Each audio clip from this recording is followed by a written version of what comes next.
ito yung napanood ko. Doon sa YouTube, ma'am. May in-interview eh. Oo. Napanood ko rin yan. Hindi pa ako nakaka-enroll sa inyo. Napanood ko na. Kasi anuhan ko yung may ganyan, tsaka may bunot eh.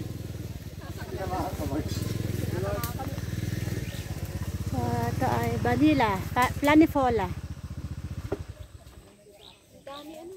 Pero wala rin bulaklak, walang bunga. Walang bunga kasi ang kanyang flowering ay March to May. Baka ito nalaglag din ng aghon. Yung akin nalaglag ng aghon eh. Seasonal siya? Hindi po. After 3 to 4 years, magbubulaklak siya. Tapos March to May, ang kanyang flowering season.